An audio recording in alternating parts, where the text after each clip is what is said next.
Bilog daw ang bola at hindi pa rin talaga natin malalaman kung kailan maghahalimaw ang isang kupunan. Ang akala nating kulelat ay may ibubuga pala, tulad na lamang ng laban ng Creamline at Farm Fresh. Pero sa bidyong ito ay malalaman natin kung makakaasa kaya ang high-risers na mapipigilan nila si Cici Rondina. Pero bago pa man ang lahat, huwag mo namang kalimutang mag-subscribe at spike ang notification bell para lagi kang updated sa mga volleyball ganap. Choco Mucho kontra sa Galleries High Risers. Yes, maghaharap na ang dalawang matalik na magkaibigan na sina Dimdim Pacres at Cici Rondina. Ang tambalang Dimdim at Cici ay inaabangan na sa uste noong araw dahil sa lakas ng hagupit ng dalawa. Pero ngayon, iba na ang takbo ng panahon. Ang dati nilang kalaban sa UAAP ay kakampi na ni Cici, habang si Dimdim at Isa Jimenez ay magsasanib pwersa para sa Galleries High Risers.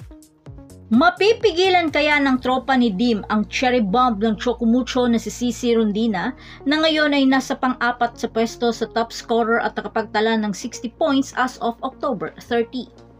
Nako, mukhang di rin mapapadali ang buhay ni Rap Aguilar, Dimdim Pacres, Grace Bombita at ng ibang high risers dahil sa ngayon, pangalawa si Tang Ponce sa best diggers at nakapagtala ng 5.20 average by set.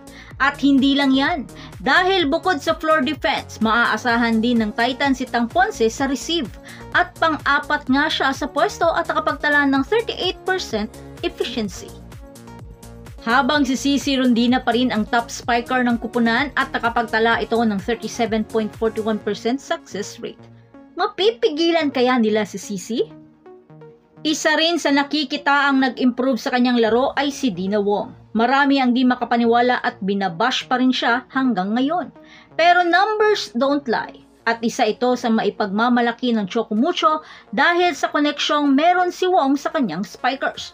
Kaya isang napaka-lethal na weapon ang nabuo ni Coach Dante sa Wong at Rondina tandem.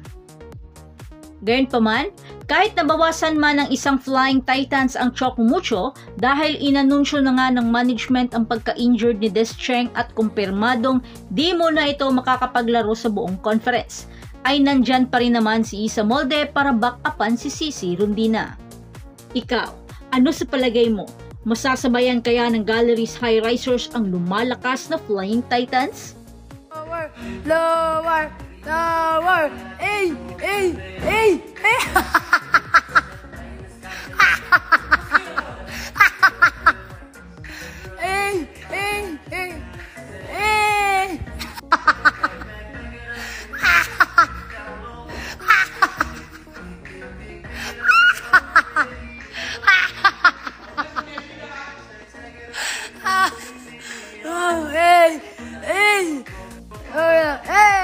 That's a good.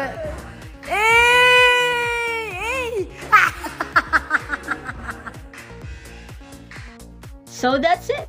Thanks for supporting this channel and please don't forget to like and subscribe and spike the notification bell para lagi kang updated sa mga volleyball ganap. And thanks for watching.